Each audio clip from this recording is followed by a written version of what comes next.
이건 내 사진이잖아? 어떻게 된 거지? 그럼 내가 정아은? 이곳이 소진의 마지막 희망이었습니다. 남편의 도박빚에 쫓겨 도망쳐 나와 도착한 곳. 헌데 우연이라는 게 얼마나 놀라운 것인지 이곳에서 소진은 자신의 충격적인 진실을 마주하게 됩니다. 그리고 그로 인해 모든 상황이 바뀌게 되죠. 소진이 맞이할 결말이 궁금하시다면 끝까지 함께 해주세요. 이야기 시작하겠습니다. 또 전화가 울렸습니다. 소진은 수아를 더 꼭 끌어안았어요. 딸의 작은 몸에서 느껴지는 온기가 유일한 위안이었죠. 창밖으로는 빗방울이 후두둑 떨어지기 시작했습니다. 엄마, 무서워. 5살 수아의 목소리가 떨렸어요. 소진의 가슴이 미어졌습니다. 괜찮아. 수아야, 엄마가 있잖아. 하지만 소진도 무서웠어요. 벌써 10번째 전화였습니다. 사채업자들은 밤낮을 가리지 않았죠. 원룸의 벽은 너무 얇아서 옆집 텔레비전 소리까지 들렸습니다. 곰팡이 냄새가 코를 찔렀어요. 천장에선 물이 똑똑 떨어졌죠. 소진은 바닥에 놓인 양동이를 쳐다보며 한숨을 쉬었습니다. 전화벨이 멈췄어요. 잠시 정적이 흘렀습니다. 소진은 안도의 숨을 내쉬려던 순간 현관문이 쾅 하고 열렸어요. 어디 있어? 강민수의 목소리였습니다. 술 냄새가 진동했어요. 소진의 온몸이 경직되었죠. 수아가 더 세게 엄마를 껴안았습니다. 작은 손이 부들부들 떨렸어요. 민수가 비틀거리며 방 안으로 들어왔습니다. 눈이 충혈되어 있었고 얼굴은 붉게 달아올라 있었죠. 또 전화 왔더라. 내일까지 돈 안 갚으면. 그가 비웃듯 말을 이었습니다. 수아를 데려가겠다는군. 순간 소진의 심장이 멈추는 것 같았어요. 뭐라고요? 못 들었어? 수아를 데려가겠다고 했다고! 민수가 소리를 질렀습니다. 소진은 수아를 더 꼭 안았어요. 절대 놓을 수 없었죠. 그게 무슨 소리예요? 우리 딸인데. 민수가 코웃음을 쳤습니다. 빚이 얼만데 딸이고 뭐고가 있어? 5천만 원이야! 5천!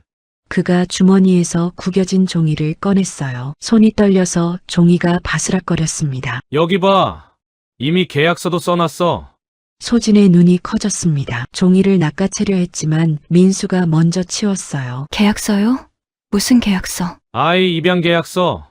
그 순간 소진의 안에서 뭔가가 툭 하고 끊어졌습니다. 세상이 빙글빙글 돌았어요. 숨이 막혔죠. 이 사람이 정말 수아의 아빠가 맞나 싶었습니다. 미쳤어요? 어떻게 아빠가 그런 생각을? 미쳤다고! 내가 미친 거지! 민수가 탁자를 쳤습니다. 빈 소주병이 굴러 떨어졌어요. 매일 편의점 알바나 하면서 언제 빚 갚을 건데? 어? 그의 목소리가 점점 커졌습니다. 수아 하나 없어지면 빚도 사라지고 우리도 새 출발할 수 있어. 좋은 집에 가면 수아도 더 잘 살 거야. 소진은 믿을 수가 없었어요. 이 남자와 7년을 함께 살았는데 이런 괴물이었다니. 당신이 도박으로 만든 빚을 왜 수아가? 닥쳐. 민수가 소진의 뺨을 때렸습니다. 따끔한 통증이 얼굴에 퍼졌어요. 하지만 몸의 아픔보다 마음이 더 아팠죠. 수아가 울음을 터뜨렸습니다. 엄마 아파? 소진은 눈물을 꾹 참았어요. 수아 앞에서는 울 수 없었습니다. 괜찮아, 수아야. 엄마는 안 아파. 민수가 소파에 쓰러졌어요. 곧 코 고는 소리가 들렸습니다. 소진은 떨리는 손으로 민수의 주머니를 뒤졌어요. 구겨진 계약서가 나왔습니다. 아동 해외 임양 동의서. 글자가 눈앞에서 춤을 췄어요. 수아의 이름, 생년월일, 그리고 민수의 도장까지 찍혀 있었습니다. 날짜를 보니 내일 오전이었어요. 시간이 없었습니다. 소진은 수아를 조용히 내려놓고 작은 가방을 꺼냈어요. 옷가지 몇 개와 수아가 좋아하는 곰 인형을 넣었죠. 통장을 확인했습니다. 잔액은 32,000원. 가슴이 막막했어요. 어디로 가야 할지, 무엇을 해야 할지 아무것도 모르겠었습니다. 하지만 확실한 건 하나였어요. 여기서 나가야 한다는 것. 민수의 코 고는 소리가 점점 커졌습니다. 소진은 조심스럽게 수아를 업었어요. 수아야, 이제 나가자. 어디 가요, 엄마? 재미있는 곳. 거짓말이 목에 걸렸습니다. 하지만 달리 할 말이 없었어요. 현관문을 살며시 열었습니다. 복도에는 아무도 없었죠. 그때였어요. 어디가? 민수가 벌떡 일어났습니다. 소진은 그대로 뛰었어요. 거기 서라고. 뒤에서 민수의 고함 소리가 들렸지만 멈출 수 없었습니다. 맨발이었지만 계단을 뛰어내려갔어요. 밖에는 비가 쏟아지고 있었습니다. 차가운 빗물이 얼굴을 때렸어요. 발바닥이 시렸지만 계속 뛰었습니다. 엄마, 비 와요. 수아가 울면서 말했어요. 조금만 참아, 수아야. 조금만. 소진도 울고 있었습니다. 빗물에 눈물이 섞여 흘러내렸죠. 어디로 가야 할까요? 친정은 3년 전에 돌아가신 어머니가 전부였어요. 친구들도 돈 얘기만 나오면 연락이 끊겼죠. 골목을 돌고 또 돌았습니다. 숨이 턱까지 차올랐어요. 편의점 처마 밑에서 잠시 쉬었습니다. 수아를 내려놓고 젖은 머리를 쓸어 올렸어요. 엄마, 집에 가고 싶어요. 수아의 말에 가슴이 찢어졌습니다. 이제 돌아갈 집은 없었어요. 그때였습니다. 바람에 날려온 종이 한 장이 소진의 발밑에 떨어졌어요. 젖어서 찢어지기 직전이었지만 글자는 보였습니다. 성북동 입주 도우미 극구.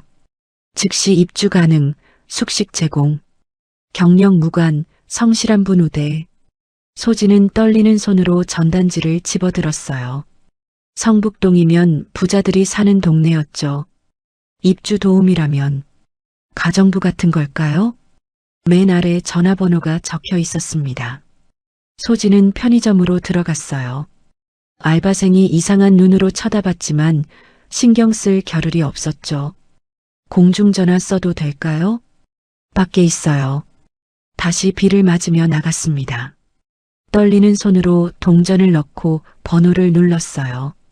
신호음이 길게 이어졌습니다. 제발 받아주세요. 여보세요? 차가운 여자 목소리가 들렸어요.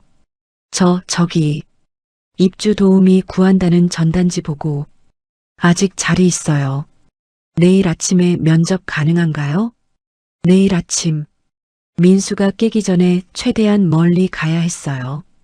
지금은 안 될까요? 급한 사정이 있어서. 전화 너머로 한숨 소리가 들렸습니다. 아이가 있나요? 소진은 수아를 내려다봤어요. 거짓말을 해야 할까요? 하지만 네, 5살 딸이 있어요. 그럼 안 되겠네요. 조건에 기다려주세요. 소진은 다급하게 소리쳤어요. 제발이요. 정말 성실하게 일할게요. 딸도 얌전해요. 절대 피해드리지 않을게요. 제발. 목소리가 떨렸습니다. 눈물이 또 흘러내렸어요. 긴 침묵이 이어졌습니다. 주소 적어드릴게요. 지금 오세요. 가슴이 뛰었어요. 희망이 보였습니다. 주소를 받아 적었습니다. 성북동 대로변의 큰 저택이었어요. 감사합니다. 정말 감사합니다. 전화를 끊고 소진은 수아를 다시 업었어요. 수아야, 이제 진짜 재미있는 곳으로 가는 거야. 진짜요? 응, 진짜야. 택시를 타야 했어요. 3만 원이면 충분할까요? 도로에 나가 손을 들었습니다. 빗속에서 몇 대의 택시가 그냥 지나갔어요. 마침내 한 대가 섰습니다.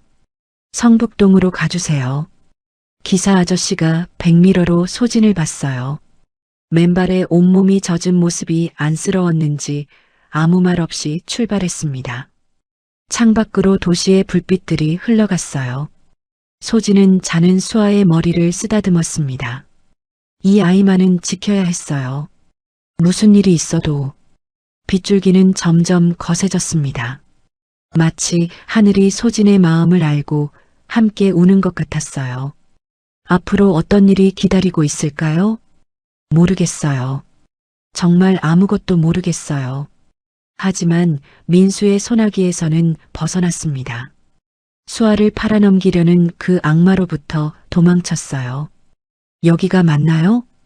기사 아저씨의 말에 정신을 차렸어요. 높은 담장과 큰 대문이 보였습니다. 네, 여기요. 요금은 28,000원. 거의 다 썼지만 아깝지 않았어요. 비를 맞으며 대문 앞에 섰습니다. 초인종을 누르는 손이 떨렸어요. 이곳이 지옥일까요? 천국일까요? 알 수 없었습니다. 하지만 비를 맞으며 거리를 헤매는 것보다는 나을 거예요. 수아를 빼앗기는 것보다는 무엇이든 나을 거예요. 비, 초인종 소리가 밤의 정적을 깼습니다. 소진은 수아를 꼭 안으며 기다렸어요. 새로운 삶의 문이 열리기를, 아니, 살아남기 위한 마지막 선택이 시작되기를. 대문이 천천히 열렸습니다. 소진의 심장이 쿵쿵 뛰었어요. 수아를 업은 등이 비와 땀으로 흠뻑 젖어 있었죠. 문 너머로 보이는 저택은 마치 동화 속 성 같았습니다. 하지만 왠지 차가워 보였어요. 얼음으로 만든 성처럼요. 누구세요? 날카로운 목소리가 들렸습니다. 검은 정장을 입은 중년 여자가 나타났어요. 머리는 단정하게 올려 묶었고 표정은 차가웠습니다. 조금 전에 전화드렸던. 아, 그렇군요. 여자는 소진을 위아래로 훑어봤어요. 시선이 닿는 곳마다 얼어붙는 것 같았습니다. 한 실장이에요. 따라오세요. 한 실장은 돌아서서 걸었습니다. 소진은 떨리는 다리로 뒤를 따랐어요. 정원을 지나는 동안 빗물이 얼굴을 때렸습니다. 가로등 불빛에 비친 나무들이 으스스했어요. 현관문을 열고 들어가니 따뜻한 공기가 얼굴을 감쌌습니다. 소진은 안도의 한숨을 쉬었어요. 적어도 따뜻한 곳에 왔구나. 여기서 기다리세요. 한 실장이 말하고는 안으로 들어갔습니다. 소진은 수아를 내려놓았어요. 다리가 후들거렸죠. 엄마, 여기 어디예요? 수아가 졸린 목소리로 물었습니다. 엄마 일할 곳이야. 현관은 소진이 사는 원룸보다 넓었어요. 대리석 바닥이 반들반들 빛났고 벽에는 비싼 그림들이 걸려 있었습니다. 이런 곳에서 일한다고요? 꿈만 같았어요. 발소리가 들렸습니다. 한 실장과 함께 또 다른 사람이 나타났어요. 50대 후반으로 보이는 여자였습니다. 품이 있는 얼굴, 진주 목걸이, 고급스러운 검은색 드레스. 한눈에 봐도 이 집의 안주인이었어요. 정령이에요. 목소리는 차가웠지만 어딘가 슬픔이 묻어 있었습니다. 영희의 시선이 수아에게 머물렀어요. 순간 그녀의 눈빛이 흔들렸습니다. 배고파요. 수아가 작은 소리로 말했어요. 영희의 얼굴에 변화가 일었습니다. 차가운 표정에 금이 가는 것 같았어요. 한 실장, 부엌에서 뭐라도 가져와요. 네, 사모님. 한 실장이 사라지자 영희가 다시 입을 열었습니다. 애 아빠는요? 질문이 날카로웠어요. 소진의 가슴이 철렁 내려앉았습니다. 헤어졌어요. 거짓말이었지만 어쩔 수 없었죠. 진실을 말할 수는 없었어요. 영희가 고개를 끄덕였습니다. 일은 힘들어요. 새벽부터 밤늦게까지.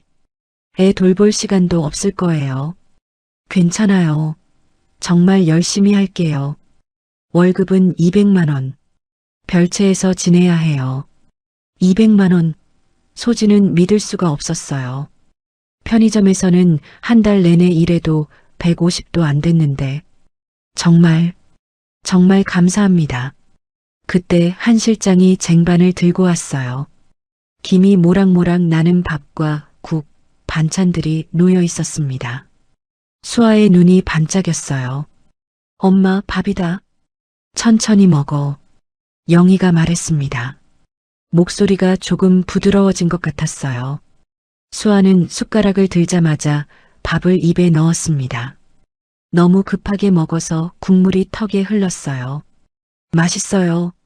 진짜 맛있어요. 수아의 말에 소진의 눈가가 뜨거워졌습니다. 얼마나 배고팠을까요? 엄마로서 미안하고 또 미안했어요.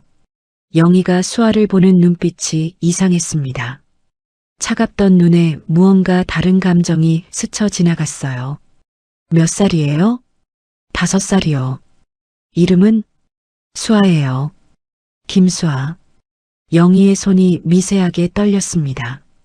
진주 목걸이를 만지작거리더니 갑자기 돌아섰어요. 한 실장, 별채로 안내해요. 네, 사모님. 영희가 계단을 올라가는 뒷모습이 쓸쓸해 보였어요. 왜일까요? 따라오세요. 한 실장의 차가운 목소리에 정신을 차렸습니다. 다시 정원으로 나갔어요. 비는 조금 잦아들었지만 여전히 추웠습니다. 별채는 본관에서 조금 떨어진 곳에 있었어요. 작지만 깔끔한 건물이었죠. 여기가 당신들이 지낼 곳이에요. 문을 열고 들어가니 원룸 형태의 방이 나왔습니다. 침대, 작은 책상, 옷장, 화장실.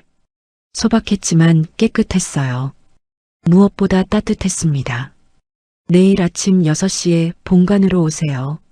늦으면 안 돼요. 네, 알겠습니다. 그리고 한 실장이 날카로운 눈으로 소진을 봤어요. 이 집에는 규칙이 있어요. 절대 2층에 올라가면 안 됩니다. 특히 안쪽 방은 절대로요. 목소리에 경고가 담겨 있었습니다. 소진은 고개를 끄덕였어요. 또 하나, 사모님이 가끔 이상한 행동을 하실 때가 있어요. 그럴 땐 그냥 모른 척 하세요. 이상한 행동이라니? 궁금했지만 묻지 않았어요. 일자리를 잃을 수는 없었으니까요. 한 실장이 나간 후 소진은 침대에 앉았습니다. 푹신했어요. 너무나 푹신해서 눈물이 났죠. 엄마, 여기 좋아요. 수아가 침대에서 폴짝폴짝 뛰었습니다. 조심해, 수아야.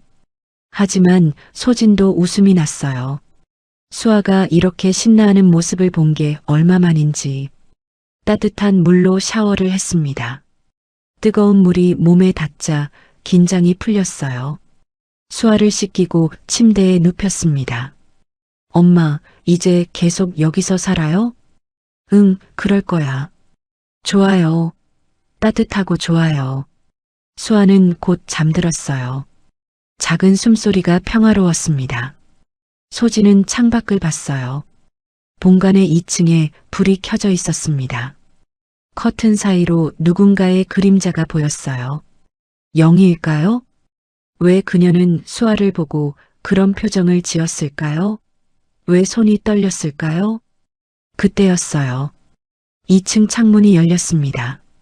영희가 비를 맞으며 서 있었어요. 손에 무언가를 들고 있었습니다. 사진 같았어요. 영희의 입이 움직였습니다. 무슨 말을 하는 것 같았지만 들리지 않았어요. 그러더니 갑자기 큰 소리로 울부짖었습니다. 하은아, 하은아. 소진의 온몸에 소름이 돋았어요. 저 이름은 뭘까요? 하은이라는 사람은 누구일까요? 영희가 비틀거렸습니다. 그리고 쓰러질 듯 주저앉았어요. 한 실장이 달려와 영희를 부축했습니다. 창문이 닫혔고 불이 꺼졌어요. 소진은 가슴이 두근거렸습니다. 이 집에는 무언가 비밀이 있었어요. 슬픈 비밀이. 하지만 그게 뭐든 상관없었습니다. 수아와 함께 안전한 곳에 있다는 게 중요했어요. 소진은 수아 옆에 누웠습니다. 작은 손을 꼭 잡았어요. 잘 자, 수아야. 속삭이듯 말하고는 눈을 감았습니다. 새벽에 일어나야 했어요. 첫날부터 늦으면 안 되니까요. 잠이 들려는 순간 영희의 절규가 다시 들리는 것 같았습니다. 하은아. 그 목소리에는 너무나 깊은 슬픔이 담겨 있었어요. 자식을 잃은 엄마의 슬픔. 소진도 엄마였기에 알 수 있었습니다. 저 아픔이 얼마나 큰지. 하은이라는 사람은 영희의 딸이었을까? 무슨 일이 있었던 걸까? 궁금증이 꼬리를 물었지만 피곤이 몰려왔어요. 내일부터는 새로운 삶이 시작됩니다. 힘들 거예요. 분명 쉽지 않을 거예요. 하지만 견딜 수 있었습니다. 수아를 위해서라면 무엇이든 할 수 있었어요. 빗소리가 자장가처럼 들렸습니다. 소진은 깊은 잠에 빠져들었어요. 처음으로 편안한 잠이었습니다. 하지만 꿈속에서도 영희의 목소리가 메아리쳤어요. 하은아, 내 딸 하은아. 그 목소리가 왜인지 가슴 한구석을 아프게 했습니다. 아침이 밝았어요. 소진은 벌떡 일어났습니다. 시계를 보니 5시 30분이었어요. 서둘러 씻고 옷을 입었습니다. 수아는 아직 곤히 자고 있었죠. 미안해, 수아야. 엄마가 일하고 올게. 이마에 뽀뽀를 하고는 조용히 문을 나섰어요. 본관으로 가는 길. 정원의 나무들이 빗물을 머금고 반짝였습니다. 새들이 지저귀기 시작했어요. 현관문을 열고 들어가니 한 실장이 이미 나와 있었습니다. 시간 잘 지켰네요. 칭찬이라기보다는 확인하는 말투였어요. 오늘 할 일을 설명해 드릴게요. 우선 한 실장이 말을 이어가는데 계단에서 발소리가 들렸습니다. 영이었어요. 하지만 어젯밤과는 달랐습니다. 단정한 옷차림, 완벽한 화장, 우아한 자세. 마치 어젯밤의 일이 없었던 것처럼요. 새 직원이군요. 영희가 소진을 봤어요. 눈빛이 차가웠습니다. 네, 사모님. 오늘부터 일하는. 됐어요. 영희가 한 실장의 말을 끊었습니다. 10월 15일이 얼마 안 남았어요. 준비할 게 많으니 제대로 가르치세요. 네, 사모님. 영희가 지나가면서 남긴 향수 냄새가 코를 찔렀어요. 비싼 향수였죠. 소진은 궁금했습니다. 10월 15일에 무슨 일이 있는 걸까요? 따라오세요. 한 실장이 부엌으로 안내했어요. 여기가 당신이 주로 일할 곳이에요. 청소, 빨래, 요리, 모든 걸 해야 해요. 부엌은 엄청 넓었습니다. 최신식 기기들로 가득했어요. 특히 10월 15일 제사 음식은 완벽해야 해요. 사모님이 가장 신경 쓰시는 날이거든요. 제사라고요? 25년 전에 실종된 따님 제사예요. 하은 아가씨. 소진의 심장이 쿵 내려앉았습니다. 하은. 어젯밤 영희가 울부짖던 그 이름. 실종이요? 네. 2살 때 갑자기 사라졌어요. 경찰도 사설탐 정도 못 찾았죠. 한 실장의 표정이 어두워졌습니다. 그래서 사모님이 가끔 이상해지시는 거예요. 특히 비 오는 날이나 10월 15일 즈음에는. 말끝을 흐렸어요. 소진은 가슴이 먹먹했습니다. 2살 아이가 실종이라니. 부모 심정이 어땠을까요? 그래서 아이를 보면 민감하게 반응하시는 거예요. 특히 또래 여자아이는. 수아 생각이 났습니다. 5살이니 하은이 살아있다면 27. 어쨌든 열심히 하세요. 사모님이 까다로우시지만 일만 잘하면 오래 있을 수 있어요. 한 실장이 설명을 계속했지만 소진의 머릿속은 복잡했어요. 이 차가운 성 같은 집에 그런 슬픈 사연이 있었다니. 영희의 차가움도 히스테리도 다 이해가 됐어요. 자식을 잃은 엄마의 마음. 그것만큼 아픈 게 있을까요? 소진은 결심했습니다. 최선을 다하자. 이 집 사람들에게도 수아에게도 부끄럽지 않게. 그렇게 얼음성에서의 첫날이 시작되었습니다. 앞으로 무슨 일이 일어날지 몰랐어요. 하지만 적어도 지금은 안전했습니다. 따뜻한 곳에서 일하고 수아와 함께 있을 수 있었어요. 그것만으로도 감사했습니다. 정말로. 10월 15일. 소진은 새벽 4시에 눈을 떴어요. 평소보다 2시간이나 일찍이었죠. 오늘은 하은의 기일이자 생일이었습니다. 영희가 그토록 신경 쓰는 날이었어요.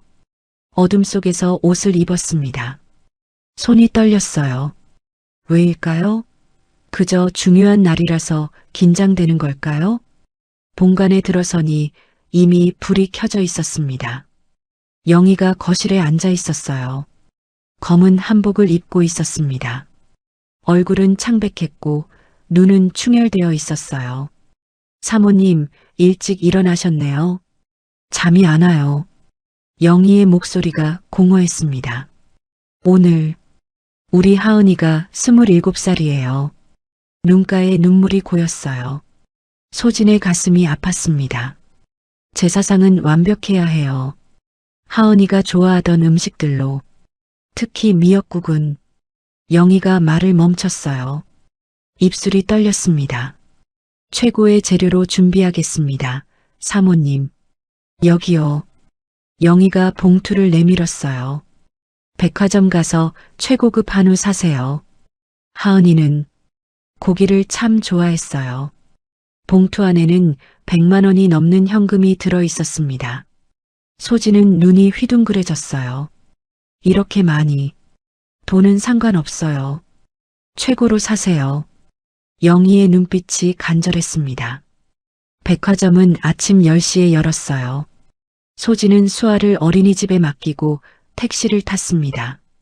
가슴이 무거웠어요. 10분간에 들어서자 화려한 진열대가 눈앞에 펼쳐졌습니다. 뭘 찾으세요?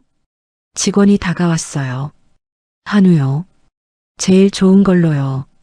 이쪽으로 오세요. 최고급 한우 코너였습니다. 가격표를 보니 숨이 막혔어요. 1등급 한우 1kg에 50만 원. 이런 고기를 누가 먹을까 싶었어요. 소진은 자신이 하루 종일 일해서 버는 돈으로는 100g도 못 산다는 생각에 씁쓸했습니다. 2kg 주세요. 네, 포장해 드릴게요. 100만 원. 한 달 집세보다 비싼 고기를 들고 나왔어요. 집으로 돌아오는 택시 안에서 소진은 눈물이 났습니다. 왜일까요? 돈이 아까워서가 아니었어요. 그저 인생이 너무 다르다는 게 슬펐습니다. 누군가는 죽은 딸을 위해 100만 원짜리 고기를 사고 누군가는 살아있는 딸을 팔려고 해요. 본관에 돌아오니 한 실장이 기다리고 있었습니다. 제사상 차리는 건 도와드릴게요. 하지만 음식은 직접 만드셔야 해요. 네. 부엌에 들어선 소진은 앞치마를 둘렀어요. 미역국부터 끓이기로 했습니다. 하은의 생일이니까요. 미역을 불리고 한우를 썰었어요. 그런데 이상한 일이 일어났습니다. 손이 저절로 움직이는 것 같았어요. 마치 오래전부터 해왔던 것처럼 자연스럽게 참기름을 두르고 고기를 볶았습니다. 미역을 넣고 볶다가 물을 부었어요. 소진은 놀랐습니다. 자신도 모르게 된장을 한 숟가락 넣고 있었어요. 미역국에 된장이라니? 하지만 손은 멈추지 않았습니다. 마늘도 특별한 방식으로 다졌고 간장도 아주 조금만 넣었어요. 마치 누군가가 가르쳐준 대로 하는 것 같았습니다. 전을 부칠 때도 마찬가지였어요. 호박전, 김치전, 동태전, 반죽 농도부터 부치는 온도까지 모든 게 완벽했습니다. 이게 뭐지? 나는 요리를 잘 못하는데. 소진은 혼란스러웠어요. 점심때가 되자 제사 음식이 거의 완성되었습니다. 한 실장이 들어와서 놀란 표정을 지었어요. 이렇게 잘하실 줄은. 경력이 있으신가요? 아니요, 그냥. 소진도 설명할 수가 없었습니다. 오후가 되자 영희가 내려왔어요. 회장도 함께였습니다. 정태섭 회장은 60대 중반의 남자였어요. 위험 있는 얼굴이었지만 눈가에는 깊은 주름이 있었죠. 음식 냄새가 좋네요. 회장이 부엌을 들여다봤어요. 새로운 직원이 만들었습니다. 한 실장이 대답했습니다. 회장이 미역국 냄비를 보더니 눈빛이 변했어요. 이 냄새는 무언가를 기억하려는 듯 눈을 감았습니다. 제사상 차려요. 영희가 차가운 목소리로 말했어요. 안방에 제사상이 차려졌습니다. 소진도 음식을 나르며 도왔어요. 그때였습니다. 영희가 장롱에서 뭔가를 꺼냈어요. 액자였습니다. 하은아. 영희가 액자를 제사상에 놓았어요. 소진은 숨이 멎을 뻔했습니다. 사진 속 아이가 입고 있는 한복, 분홍색 저고리에 빨간 치마, 그리고 가슴에 수놓아진 항문양. 이건 소진의 다리에 힘이 빠졌어요. 자신이 가진 한복과 똑같았습니다. 고아원에서부터 가지고 있던 유일한 물건이었어요. 하계 모양도 수놓은 방식도 색깔도 모두 같았어요. 우연일까? 아니야, 이렇게 똑같을 수는. 머릿속이 하얗게 변했습니다. 심장이 미친 듯이 뛰었어요. 왜 그래요? 한 실장의 날카로운 목소리에 정신을 차렸습니다. 아, 아니에요. 죄송합니다. 소진은 황급히 고개를 숙였어요. 제사가 시작되었습니다. 영희와 회장이 절을 했어요. 영희는 절을 하다가 주저앉아 울었습니다. 하은아, 엄마야. 보고 싶어. 회장이 아내를 부축했어요. 그의 눈에도 눈물이 고여 있었죠. 소진은 가만히 서 있었습니다. 아니, 설 수밖에 없었어요. 온몸이 돌처럼 굳어버렸으니까요. 그 한복, 정말 같은 건가? 의문이 꼬리를 물었습니다. 왜 자신이 그 한복을 가지고 있을까요? 고아원 원장님은 그저 내가 왔을 때 입고 있던 거야 라고만 했었어요. 제사가 끝나고 음식을 나눠 먹었습니다. 회장이 미역국을 한 숟가락 떠먹더니 놀란 표정을 지었어요. 이 맛은. 그가 소진을 봤습니다. 어디서 배운 방법이에요?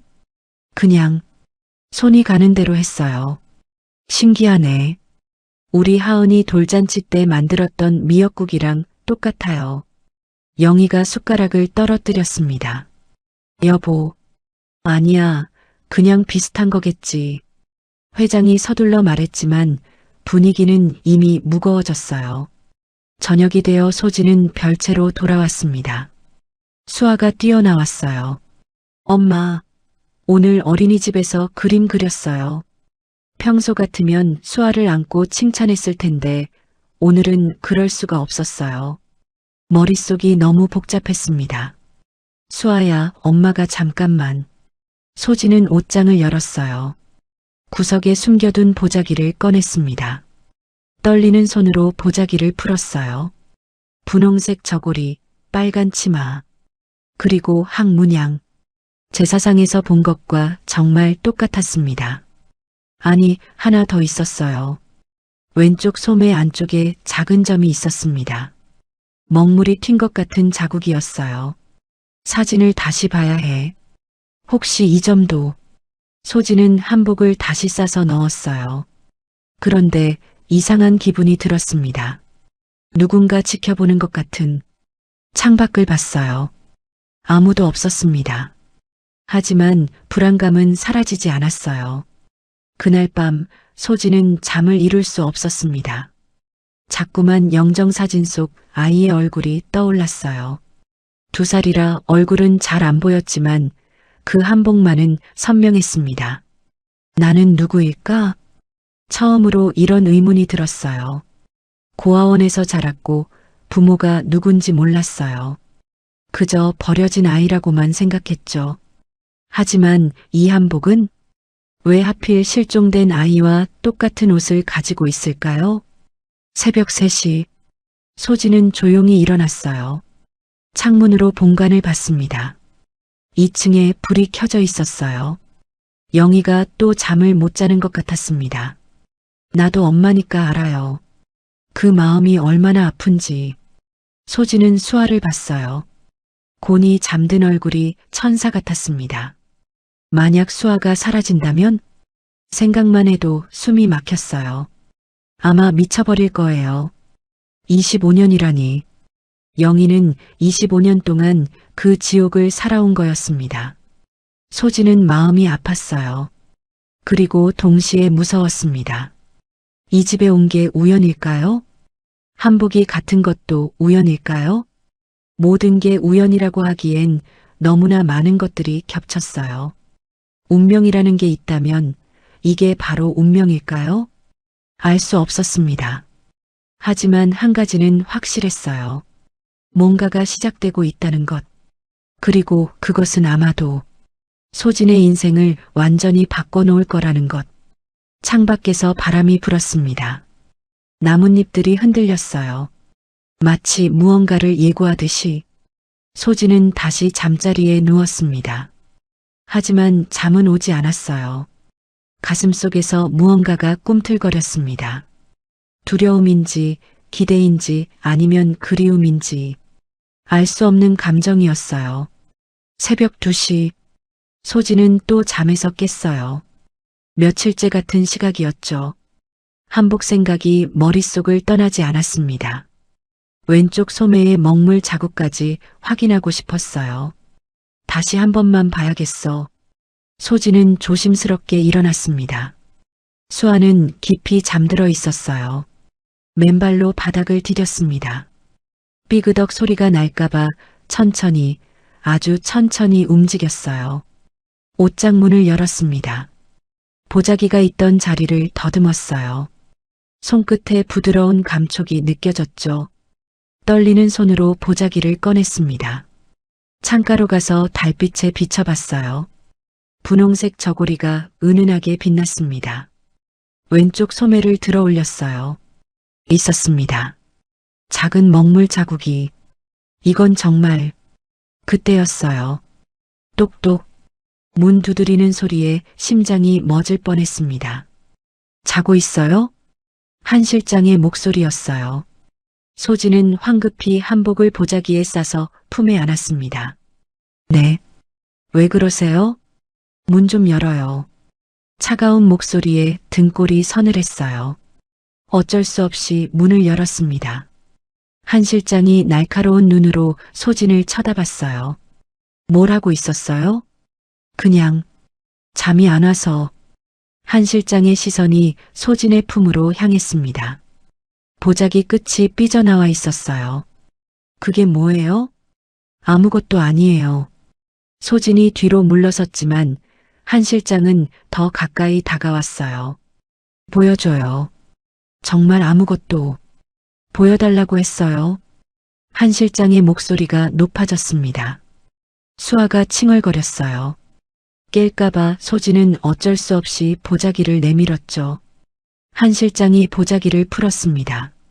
한복을 보는 순간 그녀의 얼굴이 하얗게 질렸어요. 이게 왜 당신한테? 한 실장의 손이 떨렸습니다. 한복을 들어 올려 자세히 봤어요. 항문양, 색깔, 모든 게 사진 속 한복과 같았죠. 어디서 났어요? 이거 모르겠어요. 어릴 때부터 가지고 있었어요. 한 실장의 눈빛이 변했습니다. 무서운 눈이었어요. 거짓말하지 마요. 이런 걸 어떻게 해. 정말이에요. 고아원에서부터 있었다니까요. 소진도 목소리를 높였어요. 억울했으니까요. 한 실장이 한복을 움켜쥐었습니다.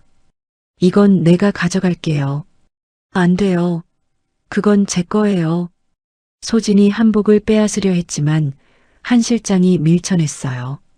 수상한 짓 하다가 걸리면 가만 안 둬요. 알았어요? 한 실장의 목소리에는 위협이 담겨 있었습니다. 대체 무슨 꿍꿍이로 이 집에 온 거예요? 돈이 목적이겠죠? 아니에요. 전 그냥 닥쳐요. 내일 사모님께 다 말씀드릴 거예요. 한 실장이 한복을 들고 나가려는 순간 수아가 울음을 터뜨렸어요. 엄마. 소진은 수아를 안았습니다. 한 실장은 차가운 눈으로 보더니 문을 쾅 닫고 나갔어요. 한복이 사라졌습니다. 유일한 단서가 자신의 과거를 알 수 있는 유일한 물건이 빼앗긴 거예요. 소진은 눈물이 났습니다. 분하고 억울했어요. 엄마, 왜 울어요? 수아가 눈물을 닦아줬어요. 작은 손이 따뜻했습니다. 아니야, 수아야. 엄마 안 울어. 하지만 눈물은 멈추지 않았어요. 그 다음 날 아침, 소진은 무거운 마음으로 본관에 갔습니다. 한 실장이 뭐라고 했을까요? 부엌에 들어서니 영희가 있었어요. 사모님, 영희가 돌아봤습니다. 표정이 이상했어요. 화난 것도 아니고 그렇다고 평소 같지도 않았죠. 어제 음식 잘 먹었어요. 뜻밖의 말이었습니다. 감사합니다. 오늘은 뭘 만들 거예요? 한 실장이 아무 말도 안 했나? 소진은 혼란스러웠어요. 된장찌개랑 불고기 하려고요. 좋아요. 회장님이 좋아하시니까. 영희가 나가고 소진은 요리를 시작했어요. 또 이상한 일이 일어났습니다. 손이 저절로 움직였어요. 된장을 푸는 양부터 야채 써는 방법까지 모든 게 자연스러웠죠. 불고기 양념도 특별했습니다. 배즙에 양파를 갈아 넣고 참기름은 마지막에 살짝만. 대체 이 손놀림은 뭐지? 점심시간이 되었어요. 태섭이 식탁에 앉았습니다. 영희도 함께였어요. 음식 냄새가 좋네. 태섭이 된장찌개를 한 입 먹었습니다. 그리고는 숟가락을 멈췄어요. 이 맛. 그의 눈이 커졌습니다. 여보, 이거. 왜요? 어머니 된장찌개랑 똑같아. 돌아가신 어머니가 끓여주시던. 영희도 놀란 표정으로 된장찌개를 먹어봤어요. 정말이네. 어떻게? 두 사람이 소진을 봤습니다. 소진은 당황했어요. 무슨 말을 해야 할지 몰랐죠. 그냥 이렇게 하면 맛있을 것 같아서요.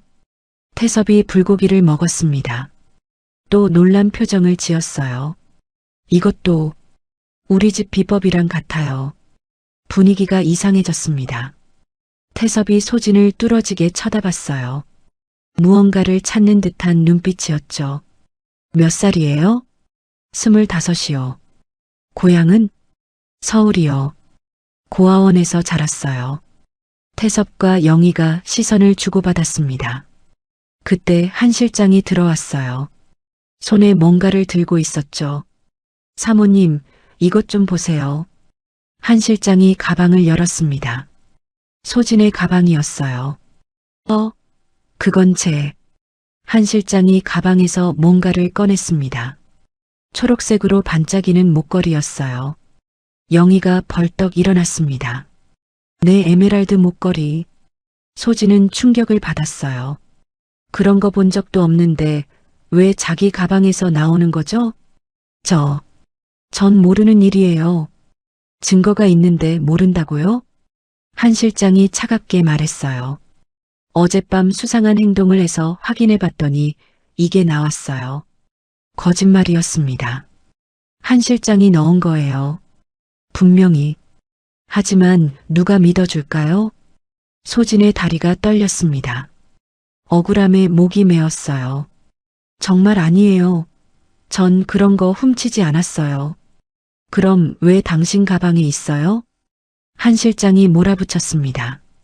태섭이 손을 들었어요. 잠깐.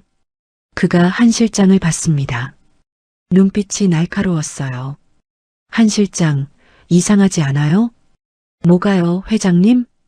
굳이 가방을 뒤진 이유가 뭐예요? 한 실장이 당황했습니다. 그게 수상해서. 뭐가 수상했는데? 태섭의 목소리가 차가워졌어요. 영희도 뭔가 이상함을 느낀 듯 했습니다. 그래요. 왜 남의 가방을 멋대로 뒤졌어요? 한 실장의 얼굴이 빨개졌어요. 저는 단지 이 집을 위해서. 됐어요. 태섭이 말을 끊었습니다. 한 실장, 당신이 더 수상해요. 순간 한 실장의 표정이 굳었습니다. 회장님, 전 25년 동안 이 집에서. 그래서 더 이상해요. 왜 새로운 직원을 이렇게 몰아붙이죠? 태섭이 일어섰습니다. 그리고 한 가지 더. 당신, 내 조카죠? 공기가 얼어붙었어요. 한 실장의 얼굴이 하얗게 질렸습니다. 회장님, 몇 년 전부터 눈치채고 있었어요. 내 재산을 노리고 있다는 것도. 태섭의 목소리는 조용했지만 무서웠어요. 하은이가 없으니까 자기가 후계자가 될 거라고 생각했겠죠? 한 실장이 무릎을 꿇었습니다. 회장님, 오해예요. 오해? 작년에 회계장부 조작한 것도 오해예요? 영희가 놀라서 남편을 봤어요. 여보, 그게 무슨... 미안해요. 당신 걱정할까봐 말 안 했어요. 태섭이 한 실장을 내려다봤습니다. 2억을 빼돌렸죠? 카지노에서 다 날렸다면서요? 한 실장이 바들바들 떨었어요. 모든 게 밝혀진 거였습니다. 소진은 멍하니 서 있었어요. 자신을 함정에 빠뜨리려던 한 실장의 정체가 이렇게 드러나다니. 나가요. 태섭의 한마디에 한 실장이 고개를 들었습니다. 회장님, 한 번만. 경찰에 신고하지 않는 것만도 감사하게 생각해요. 당장 나가요. 한 실장이 비틀거리며 일어났어요. 소진을 지나치며 무서운 눈으로 쏘아봤지만 이제는 아무 힘도 없었죠. 문이 쾅 닫혔습니다. 정적이 흘렀어요. 태섭이 소진을 봤습니다. 눈빛이 부드러워졌어요. 미안해요. 우리 집안 문제로 피해를 줘서. 아니에요. 그런데 정말 궁금해요. 태섭이 다가왔습니다. 어떻게 우리 집 음식 맛을 아는 거예요? 정말로 배운 적이 없어요? 소진은 고개를 끄덕였어요. 네, 정말이에요. 저도 이상해요. 손이 알아서 움직이는 것 같아요. 태섭과 영희가 또 시선을 주고받았습니다. 뭔가 깊은 의미가 담긴 눈빛이었어요. 이 사람들도 뭔가 느끼고 있구나. 소진은 생각했습니다. 한복, 음식 솜씨, 그리고 설명할 수 없는 이 낯익음. 모든 게 우연이라고 하기엔 너무 많은 일치점이 있었어요. 진실의 문이 조금씩 열리고 있었습니다. 하지만 아직은 안개 속이었어요. 누가 먼저 그 안개를 걷어낼까요? 시간이 말해줄 거였습니다. 한 실장이 떠난 지 일주일이 지났어요. 집안은 평화로웠습니다. 영희도 소진에게 조금씩 마음을 열기 시작했죠. 수아가 참 예뻐요. 아침마다 영희는 수아를 보며 미소 지었어요. 차가웠던 얼굴에 온기가 돌았습니다. 하지만 소진은 불안했어요. 민수가 아직 찾아오지 않았어. 일주일이나 조용하다는 게 오히려 무서웠습니다. 폭풍 전의 고요 같았죠. 그날도 평소처럼 아침 일을 하고 있었어요. 수아는 정원에서 놀고 있었습니다. 나비를 쫓아다니며 깔깔거렸죠. 엄마, 나비 잡았어요. 조심해, 수아야. 평화로운 순간이었어요. 그때였습니다. 쾅! 엄청난 소리가 들렸어요. 대문이 부서지는 소리였습니다. 아! 김소진. 민수의 고함이 정원을 울렸어요. 소진의 온몸이 얼어붙었습니다. 손에 들고 있던 그릇이 떨어져 깨졌어요. 내 마누라 어디 있어? 당장 나와. 민수가 비틀거리며 들어왔습니다. 얼굴은 벌겋게 달아올라 있었고 옷은 며칠은 안 갈아입은 듯 더러웠어요. 수아도 내놔. 내 딸이야. 영희가 놀라서 나왔습니다. 무슨 일이에요? 당신은 누구야? 내 마누라 어디 숨겼어? 민수가 영희에게도 소리를 질렀어요. 태섭이 서둘러 내려왔습니다. 경비 불러. 뭐? 경비? 좋아, 다 불러. 민수가 주머니에서 뭔가를 꺼냈어요. 칼이었습니다. 모두가 숨을 멈췄어요. 수아가 무서워서 울기 시작했습니다. 엄마, 수아야. 소진이 수아에게 달려가려 했지만 민수가 가로막았어요. 움직이지 마. 한 발짝만 움직이면. 칼을 휘둘렀습니다. 소진은 뒤로 물러섰어요. 다리가 후들거렸죠. 왜 이래요? 우리 그냥 조용히 살게 해줘요. 조용히? 빚쟁이들이 매일 찾아와서 죽이겠다는데? 민수가 다가왔어요. 술 냄새가 진동했습니다. 다 내 잘못이야. 내가 도망치는 바람에. 내 잘못이 아니에요. 당신이 도박으로 만든 빚이잖아요. 소진도 소리쳤어요. 더 이상 참을 수 없었습니다. 그리고 수아를 팔려고 했잖아요. 어떻게 그럴 수 있어요? 닥쳐. 민수가 소진의 팔을 잡았어요. 너무 세게 잡아서 비명이 나올 뻔했습니다.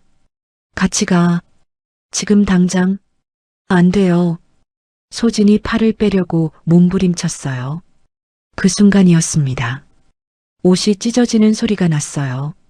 민수가 너무 세게 잡아당긴 탓에 소진의 위로 소매가 찢어진 거였죠.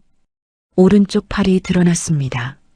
그리고 영희가 이상한 소리를 냈어요. 눈이 커지더니 소진의 팔을 뚫어지게 쳐다봤습니다. 오른쪽 팔꿈치에 반달 모양의 흉터가 있었어요. 저 흉터, 영희의 목소리가 떨렸습니다. 25년 전 계단에서 함께 넘어졌을 때 다리에 힘이 빠진 영희가 주저앉았어요. 하은아, 믿을 수 없다는 표정이었습니다. 눈에는 눈물이 가득 고였어요. 뭐라고요? 소진도 놀랐습니다. 무슨 말인지 이해할 수 없었어요. 태섭도 다가와서 흉터를 봤어요. 그의 얼굴도 하얗게 변했습니다. 정말이야. 그때 계단에서 넘어져서 병원에 갔었지. 여보, 이 흉터 봐요. 똑같아요. 영희가 울면서 말했어요. 민수는 상황을 이해하지 못하고 멍하니 서 있었습니다. 뭐야, 이거. 무슨 일이야? 태섭이 결단을 내렸어요. 유전자 검사를 하죠. 지금 당장. 네. 소진이 놀라서 물었습니다. 회장님, 그게 무슨... 당신이 우리 하은이일 수도 있어요. 태섭의 목소리는 침착했지만 손은 떨리고 있었어요. 병원에 연락해서 바로 검사 받읍시다. 민수가 정신을 차렸어요. 잠깐, 뭔 개소리야? 소진이는 내 마누라라고. 당신은 누구죠? 태섭이 차가운 눈으로 민수를 봤어요. 남편이라고? 칼 들고 협박하는 게 남편이에요? 경비원들이 도착했습니다. 민수를 둘러쌌어요. 이 사람 체포해요. 흉기 소지의 주거 침입 협박. 뭐? 나라고. 민수가 발버둥 쳤지만 소용없었어요. 끌려가면서도 계속 소리쳤습니다. 소진아, 넌 내 마누라야. 잊지 마. 하지만 아무도 그의 말을 듣지 않았어요. 모두의 시선은 소진의 팔에 있는 흉터에 고정되어 있었으니까요. 영희가 떨리는 손으로 소진의 팔을 만졌어요. 아파요? 아니에요. 이상한 기분이었습니다. 영희의 손길이 왜인지 낯설지 않았어요. 따뜻하고 포근했죠. 미안해. 25년 전에 내가 조심했어야 했는데. 영희가 흐느꼈어요. 엄마가 미안해. 하은아. 하은. 그 이름이 소진의 가슴을 울렸습니다. 정말 자신이 그 하은일까요? 25년 전 사라진 그 아이가? 믿을 수 없었어요. 하지만 한복, 음식 솜씨, 그리고 이제는 흉터까지 너무나 많은 것들이 일치했습니다. 병원 갑시다. 태섭이 말했어요. 진실을 확인해야죠. 차를 타고 병원으로 가는 동안 아무도 말이 없었어요. 영희는 계속 소진의 손을 잡고 있었습니다. 꽉 잡아서 아플 정도였어요. 놓치면 또 사라질까봐 두려운 것 같았죠. 수아는 영희의 품에서 잠들어 있었어요. 이게 꿈일까? 소진은 멍하니 창밖을 봤습니다. 자신이 부잣집 잃어버린 딸이라니. 드라마에서나 나올 법한 일이 현실에서 일어나고 있었어요. 병원에 도착했습니다. 의사가 체열을 했어요. 긴급으로 처리하겠습니다. 내일 아침이면 결과가 나올 거예요. 더 빨리는 안 되나요? 영희가 간절하게 물었어요. 최대한 빨리 하겠습니다. 다시 집으로 돌아왔습니다. 저녁을 먹어야 했지만 아무도 밥을 먹을 수 없었어요. 영희는 소진을 앞에 앉혀놓고 계속 쳐다봤습니다. 정말 기억이 안 나요? 아무것도? 죄송해요. 전 정말 미안해요. 내가 너무 조급했네요. 영희가 씁쓸하게 웃었어요. 25년이나 기다렸는데 하루가 왜 이렇게 긴지. 밤이 깊어갔습니다. 소진은 별채로 돌아왔어요. 수아를 재우고 창밖을 봤습니다. 본관의 불이 아직 켜져 있었어요. 영희와 태섭도 잠을 못 자는 것 같았죠. 내가 정말 하은일까? 가슴이 두근거렸습니다. 두렵기도 하고 설레기도 했어요. 만약 정말이라면 자신에게도 부모가 있었다는 거잖아요. 버려진 게 아니라 잃어버린 거였다는 거잖아요. 눈물이 났습니다. 엄마. 난생 처음으로 그 단어를 진짜 의미로 떠올렸어요.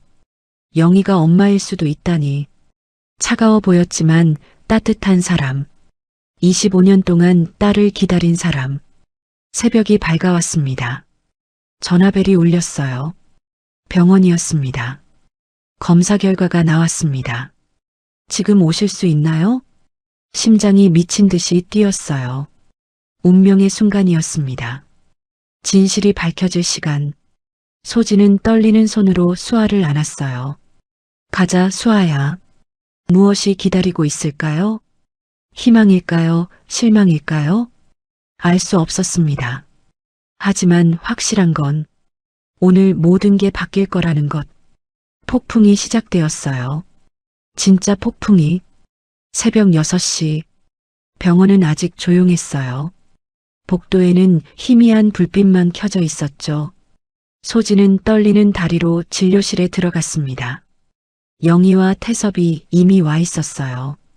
두 사람의 얼굴은 밤을 새운 탓에 초췌했습니다. 하지만 눈빛만은 간절했죠. 의사가 봉투를 들고 들어왔어요. 결과가 나왔습니다. 순간 숨이 멎는 것 같았습니다. 소진은 수아의 손을 꽉 잡았어요. 손바닥에 땀이 났죠. 의사가 봉투를 열었습니다. 천천히, 너무나 천천히. 유전자 검사 결과 모두가 숨을 죽였어요. 99.999% 일치합니다. 친자 관계가 확실합니다. 침묵. 1초, 2초, 3초. 그리고 영희가 비명 같은 울음을 터뜨렸어요. 무릎을 꿇고 주저앉았습니다. 온몸이 떨렸죠. 하은아, 정말 내가 하은이야. 태섭도 눈물을 흘렸어요. 강한 회장의 모습은 온데간데 없었습니다. 그저 딸을 찾은 아버지일 뿐이었죠. 25년 만에 그가 소진에게 다가왔어요. 떨리는 손으로 소진의 얼굴을 만졌습니다. 내 딸. 그 순간 태섭의 얼굴이 일그러졌어요. 내 딸을 하인으로 부렸다니. 그는 주먹으로 벽을 쳤습니다. 쿵 하는 소리에 모두가 놀랐어요. 미안해. 정말 미안해, 하은아. 소진은 멍하니 서 있었습니다. 하은. 자신의 진짜 이름이 하은이라니. 25년 동안 잃어버렸던 이름. 엄마가 미안해. 영희가 소진을 껴안았어요. 너무 세게 안아서 숨이 막힐 정도였습니다. 엄마가 잠깐 한눈판 사이에, 그 사이에 내가, 영희의 목소리가 끊어졌어요. 죄책감에 말을 잇지 못했죠. 25년 동안 어떻게 살았니? 얼마나 힘들었니? 영희가 소진의 얼굴을 쓰다듬었어요. 눈물로 범벅이 된 얼굴이었지만 그 어느 때보다 아름다웠습니다. 아니 저. 소진도 말을 제대로 할 수가 없었어요. 엄마, 아빠. 평생 불러보지 못했던 그 단어들이 목구멍에 걸렸습니다. 할머니. 수아가 영희를 불렀어요. 우리 엄마 울어요. 할머니도 울어요. 왜 울어요? 순간 영희의 눈이 더 커졌습니다. 할머니? 나를 할머니라고? 네, 할머니. 수아가 해맑게 웃었어요. 영희가 수아를 번쩍 안아들었습니다. 내 손녀구나. 내게 손녀가 있었어. 행복한 울음이 병원을 가득 채웠어요. 집으로 돌아오는 차 안. 소진은 뒷좌석에서 부모님 사이에 앉아 있었습니다. 아직도 실감이 나지 않았어요. 꿈만 같았죠. 하은아. 태섭이 불렀습니다. 네. 아니, 그냥 불러보고 싶었어. 그가 미소 지었어요. 눈가에는 아직 눈물 자국이 남아 있었죠. 25년 동안 매일 내 이름을 불렀어. 마음속으로. 집에 도착하자 직원들이 모두 나와 있었어요. 소식이 벌써 퍼진 것 같았습니다. 아가씨, 나이 든 정원사가 눈물을 흘렸어요. 정말 하은 아가씨가 맞으시네요. 작을 때 제가 업어드리곤 했는데 요리사 아주머니도 울었습니다. 모두가 기쁨의 눈물을 흘렸어요. 25년 동안 이 집을 무겁게 누르던 슬픔이 녹아내리는 순간이었죠.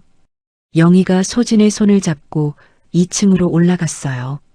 금지되었던 그 방으로 문을 열자 시간이 멈춘 듯한 공간이 나타났습니다. 아기 침대, 장난감, 옷들. 모든 게 25년 전 그대로였어요. 매일 청소했어. 내가 돌아올 날을 기다리며. 영희의 목소리가 떨렸습니다. 이 오빠, 내가 제일 좋아하던 토끼 잠옷이야. 작고 노란 잠옷을 들어 보였어요. 소진의 가슴이 뭉클했습니다. 자신이 정말 여기서 살았구나. 이 사람들의 딸이었구나. 그리고 영희가 서랍을 열었어요. 사진첩이 나왔습니다. 내 사진이야. 태어날 때부터 2살 때까지 사진을 한 장씩 넘겼어요. 갓난아기 때의 모습, 첫돌 사진, 걸음마 하는 모습. 여기 봐. 이게 그 한복 입은 사진이야. 분홍 저고리에 항문양. 정말 똑같았어요. 이 사진은 내가 사라지기 하루 전날 찍은 거야. 웃고 있는 아기의 얼굴. 행복해 보였어요. 사랑받고 있다는 게 느껴졌죠. 소진의 눈에서 눈물이 흘렀습니다. 엄마. 처음으로 그 말이 나왔어요. 엄마. 영희가 소진을 꽉 안았습니다. 그래, 내 딸. 우리 하은이. 한참을 울었어요. 25년의 그리움이 눈물로 쏟아져 나왔습니다. 저녁 무렵 경찰서에서 연락이 왔어요. 한 실장과 강민수 둘 다 구속되었습니다. 한 실장은 횡령죄로, 민수는 아동 매매 미수와 가정폭력으로 기소될 거라고 했죠. 한 실장이 자백했습니다. 후계자가 되고 싶어서 일부러 소진 씨를 음해하려 했다고요. 태섭이 고개를 끄덕였어요. 그리고 강민수는 정말로 수아를 팔려고 했던 게 맞았습니다. 증거가 나왔어요. 소진은 안도의 한숨을 쉬었습니다. 이제 정말 안전했어요. 민수의 위협에서 완전히 벗어난 거죠. 그날 밤 온 가족이 함께 저녁을 먹었어요. 하은아, 뭐 먹고 싶은 거 있니? 다 좋아요. 에이, 뭔가 있을 거야. 어릴 때는 불고기를 제일 좋아했는데. 영희가 행복한 표정으로 말했어요. 수아가 밥을 먹다가 물었습니다. 엄마, 이제 우리 여기 사는 거예요? 응, 그런 것 같아. 야호. 매일 맛있는 거 먹을 수 있어요. 모두가 웃었어요. 따뜻한 웃음이었습니다. 식사 후 태섭이 진지하게 말했어요. 하은아, 내 이름을 되찾아야지. 네. 지금 내 이름이 김소진이잖아. 정하은으로 바꿔야 해. 정하은. 자신의 진짜 이름을 되찾는다는 게 이상했어요. 하지만 동시에 가슴이 벅찼습니다. 그리고 태섭이 미소 지었어요. 우리 회사 일도 배워야지. 후계자 교육을 받아야 해. 회장님, 아니 아버지. 전 그런 건 천천히 하면 돼. 서두르지 않아도 돼. 영희가 소진의 손을 잡았어요. 우리에겐 시간이 많아. 이제 영원히 함께 할 테니까. 그날 밤 소진은 처음으로 본관 3층의 자기 방에서 잤어요. 아니, 이제는 하은이라고 불러야 할까요? 엄마, 여기 진짜 좋아요.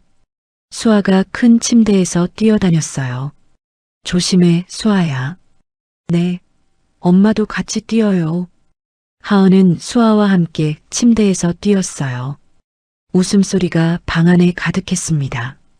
창밖으로 별이 빛나고 있었어요. 엄마, 우리 이제 행복한 거죠?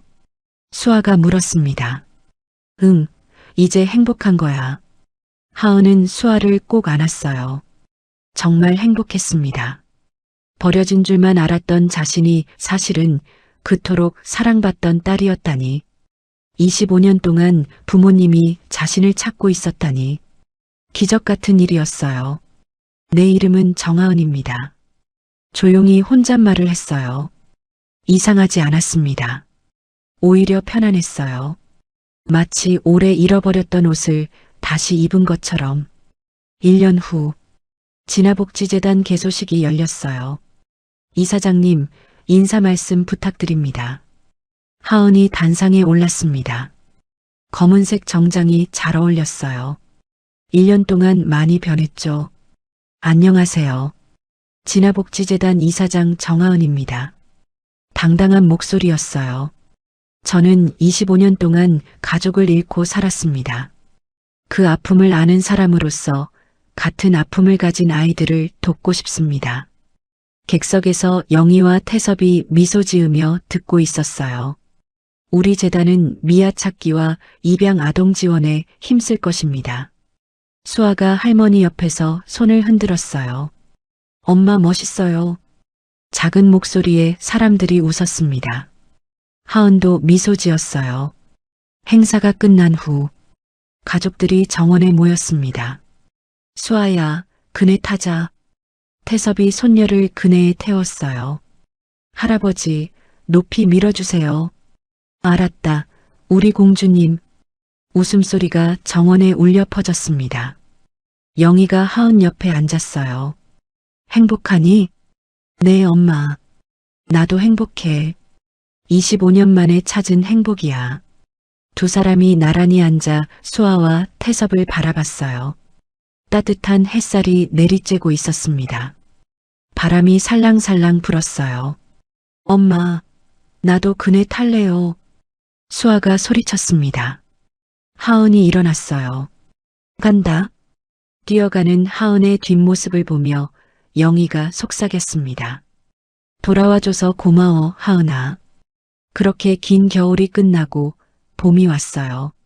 정하은과 그의 가족에게 찾아온 따뜻한 봄.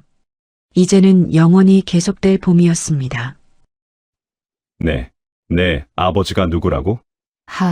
한준서입니다. 갑작스런 정전이었습니다. 하지만 한성준 회장은 정전에 신경 쓸 겨를도 없이 놀라고 있었죠. 한준서. 그 이름이 무엇이기에 한성그룹의 위엄 있고 카리스마 넘치던 그 회장이 이렇게나 당황했을까요? 그 이유가 궁금하시다면 이 이야기의 끝까지 함께해 주시기 바랍니다. 이야기 시작하겠습니다. 새벽 4시 편의점 자동문이 열리며 차가운 바람이 얼굴을 때렸습니다. 지우는 지친 몸을 이끌고 거리로 나왔어요. 8시간의 야간 근무가 끝났습니다. 오늘이 그날이구나. 지우는 주머니 속 스마트폰을 꺼내 시간을 확인했어요. 면접까지 5시간이 남았습니다. 한성그룹, 대한민국 5대 재벌 기업의 신입사원 최종 면접이 오늘이었죠. 집으로 향하는 발걸음이 무거웠습니다. 편의점 알바로 번 돈은 고작 100만 원. 어머니 병원비에 비하면 터무니없이 적은 금액이었어요. 엄마, 지우의 입에서 한숨이 새어나왔습니다. 원룸 현관문을 열자 책상 위에 놓인 빨간 봉투가 눈에 들어왔어요. 병원에서 보낸 독촉장이었습니다. 떨리는 손으로 봉투를 열었어요. 미납 금액 8,245만 8천 원. 8천만 원. 순간 지우의 다리에 힘이 빠졌습니다. 의자에 털썩 주저앉았어요. 어떻게?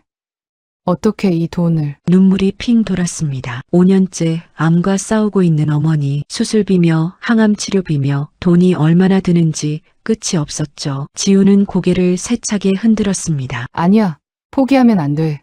오늘 면접만 합격하면, 한성그룹에 들어가면. 거울 앞에 섰습니다. 낡은 정장이지만 깨끗하게 다림질했어요. 머리를 단정하게 묶고 옅은 화장을 했습니다. 한지우, 너는 할 수 있어. 거울 속 자신을 향해 주먹을 불끈 쥐었어요. 오전 8시 30분 한성그룹 본사 앞에 도착한 지우는 깊게 숨을 들이쉬었습니다. 하늘을 찌를 듯한 60층 빌딩이 눈앞에 우뚝 서 있었어요. 여기가 아빠가 다녔던 회사. 25년 전 교통사고로 세상을 떠난 아버지. 지우는 아버지 얼굴조차 기억나지 않았습니다. 태어나기도 전에 돌아가셨으니까요. 하지만 어머니가 늘 말씀하셨죠. 내 아빠는 정말 훌륭한 사람이었어. 한성그룹에서 촉망받는 직원이었단다. 면접 대기실로 들어서자 이미 수십 명의 지원자들이 앉아 있었습니다. 모두 긴장된 얼굴이었어요. 지우도 빈자리를 찾아 앉았습니다. 번호 47번 한지우 씨 들어오세요. 드디어 차례가 왔습니다. 면접장 문을 열고 들어서는 순간 지우의 심장이 쿵쾅거렸어요. 정면에 5명의 면접관이 앉아 있었습니다. 그 중앙에는 한성준 회장님이다. 전설적인 경영자, 한성그룹의 창업주, 70대 중반의 나이에도 카리스마가 넘쳤습니다. 회장이 직접 신입사원 면접에 나온다는 건 정말 이례적인 일이었죠. 자기소개해보세요. 인사 담당 임원의 말에 지우는 침을 꿀꺽 삼켰습니다. 안녕하세요. 저는 한지우입니다. 24세이고요. 서울대학교 경영학과를 졸업했습니다. 가족 관계는요? 어머니와 단둘이 살고 있습니다. 아버지는 제가 태어나기 전에 돌아가셨어요. 순간 한성준 회장의 눈빛이 미세하게 떨렸습니다.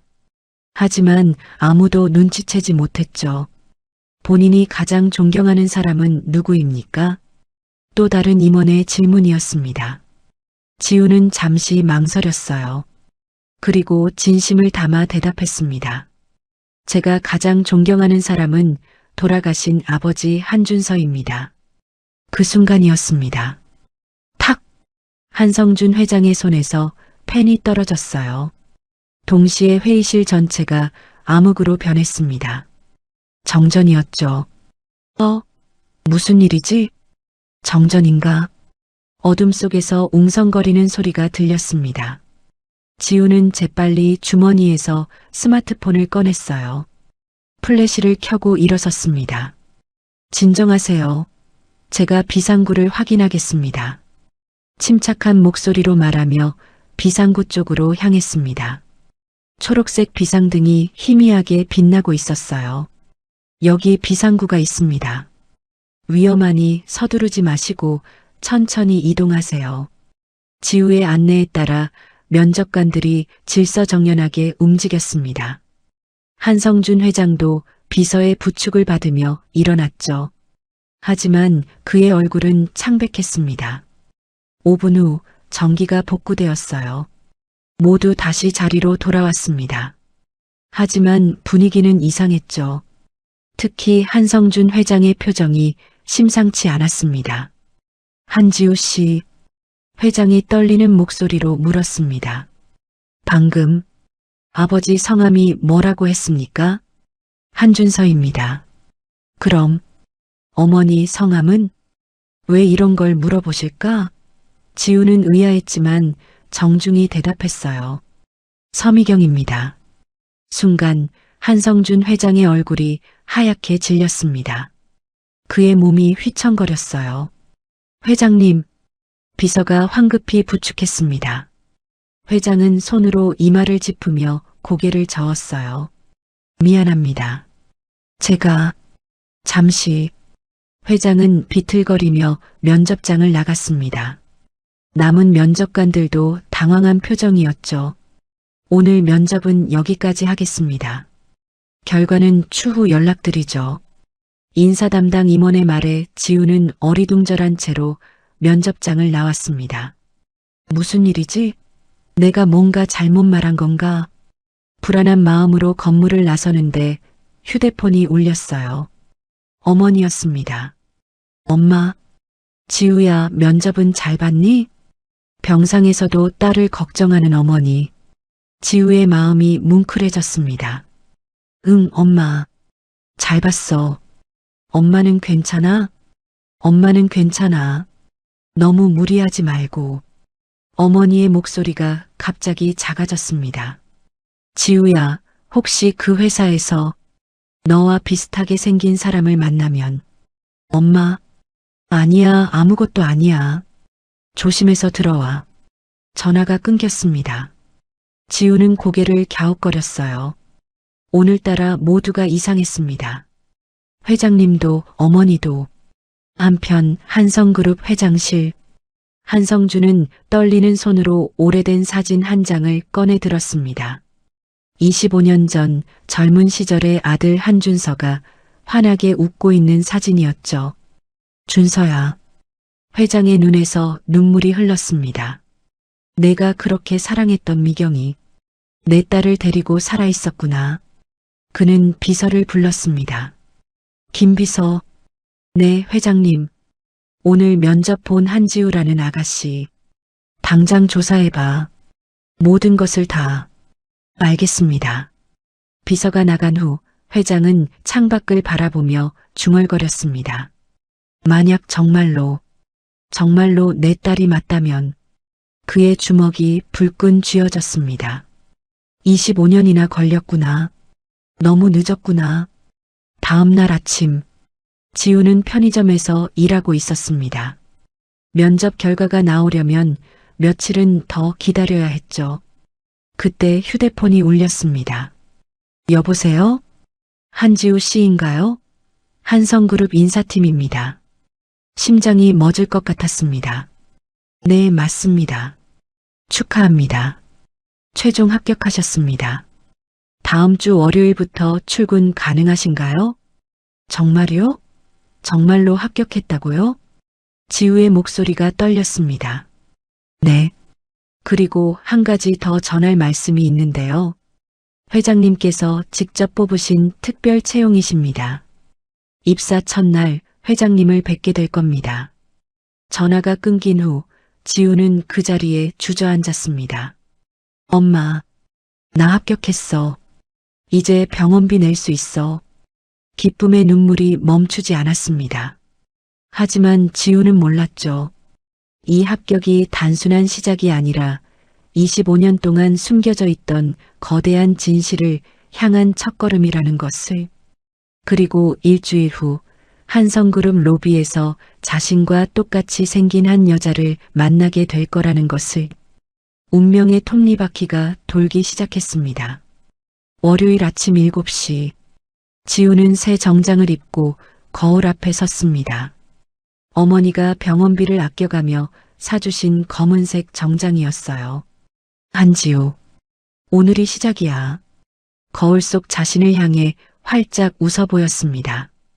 일주일 전만 해도 상상할 수 없었던 일이 현실이 되었죠. 한성그룹 정직원. 그것도 회장님이 직접 뽑은 특별 채용이라니.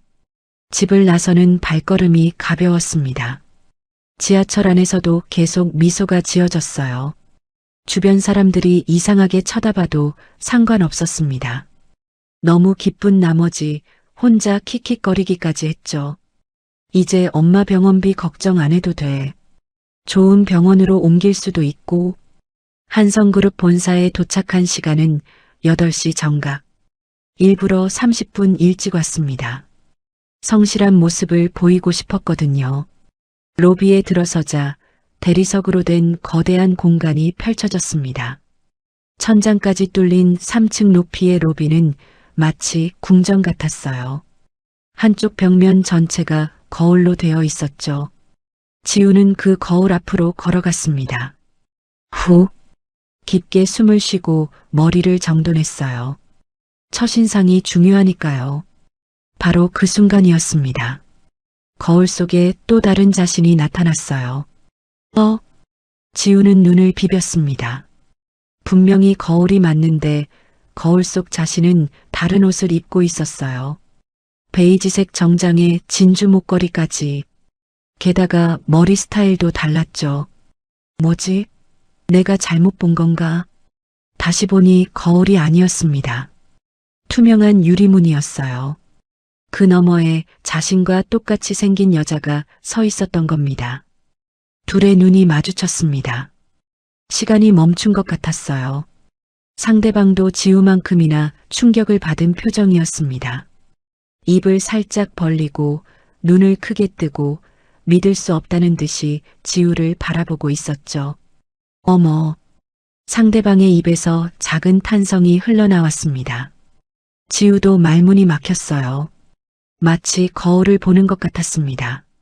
얼굴 생김새며 눈, 코, 입의 위치며 심지어 왼쪽 볼에 있는 작은 점까지 똑같았거든요. 주변을 지나가던 직원들이 수군거리기 시작했습니다. 저 두 사람 봐. 헐, 쌍둥이 아니야? 완전 판박이네. 일란성 쌍둥이인가? 그제서야 지우는 정신을 차렸어요. 유리문을 열고 상대방에게 다가갔습니다. 가까이서 보니 더 놀라웠어요. 키도 똑같고 체형도 비슷했거든요. 다만 분위기는 달랐습니다. 상대방은 고급스러운 옷차림에 자신감이 넘쳐 보였죠. 혹시? 지우가 말을 꺼내려는 순간 상대방이 먼저 손을 내밀었습니다. 안녕하세요. 한지원 팀장입니다. 목소리마저 비슷했어요. 다만 톤이 조금 달랐죠. 더 차분하고 침착한 느낌이었습니다. 아, 네. 저는 오늘 첫 출근하는 한지우입니다. 악수를 하는 순간 묘한 감정이 밀려왔어요. 따뜻했습니다. 처음 만난 사람인데 왜 이렇게 편안할까요? 마치 오래전부터 알고 있었던 사람 같은 느낌이 들었습니다. 지원도 같은 감정을 느꼈는지 악수한 손을 쉽게 놓지 못했어요. 정말 신기하네요. 이렇게 닮을 수가 있나요? 지원이 놀란 표정으로 말했습니다. 저도 깜짝 놀랐어요. 거울인 줄 알았는데. 성도 같네요? 한지우 씨라고 하셨죠? 네, 맞아요. 팀장님도 한 씨세요? 순간 지원의 표정이 미묘하게 변했습니다. 뭔가 할 말이 있는 듯 했지만 이내 미소를 지었어요. 네, 저도 한 씨예요. 정말 우연이네요. 주변에서 구경하던 직원들이 점점 늘어났습니다. 모두들 신기한 듯 두 사람을 번갈아 보고 있었죠. 지원 팀장님, 이분이 누구세요? 쌍둥이 동생이세요? 숨겨둔 가족이 있으셨어요? 직원들의 질문이 쏟아졌습니다. 지원은 당황한 기색을 보였어요. 아니에요. 오늘 처음 뵙는 분이에요. 정말로. 그때 누군가 큰 소리로 말했습니다. 신입사원 오리엔테이션 시작합니다. 신입사원분들은 3층 대강당으로 모여주세요. 지우는 아쉬운 마음으로 인사했어요. 저 가봐야 할 것 같아요. 만나서 반가웠습니다. 팀장님. 저도 반가웠어요. 나중에 또 봐요. 지원이 따뜻하게 웃으며 손을 흔들었습니다. 3층으로 가는 엘리베이터 안에서도 지우의 머릿속은 복잡했어요. 도대체 뭐지? 왜 이렇게 닮은 거야? 그리고 왜 처음 본 사람인데 이렇게 마음이 끌릴까요? 마치 잃어버렸던 무언가를 찾은 것 같은 기분이 들었습니다. 점심시간 12시. 구내식당은 직원들로 북적였습니다. 지우는 식판을 들고 자리를 찾고 있었어요. 오전 내내 오리엔테이션을 듣느라 정신이 없었죠. 여기 앉으세요. 같은 신입사원인 박민수가 손짓했습니다. 지우는 고마운 마음으로 자리에 앉았어요. 한지우 씨, 아까 로비에서 본 거 진짜 대박이었어요. 무슨 일이요? 지원 팀장님이랑 만난 거요. 완전 똑같이 생기셨던데? 옆자리에 김유진도 거들었습니다. 맞아요. 저도 봤어요. 처음엔 거울인 줄 알았다니까요.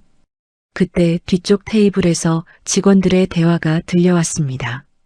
근데 지원 팀장님이 사실은 회장님 손녀라며? 지우의 손이 멈췄습니다. 젓가락을 든 채로 귀를 기울였어요. 진짜? 그럼 재벌 3세잖아. 응. 근데 비밀로 하고 있대. 실력으로 인정받고 싶어서 그런다나? 대단하다. 금수저인데도 노력하는 거 봐. 그런데 더 놀라운 건 지원 팀장님 부모님이 25년 전에 돌아가셨대. 지우의 가슴이 쿵 내려앉았습니다. 25년 전? 교통사고였다던데.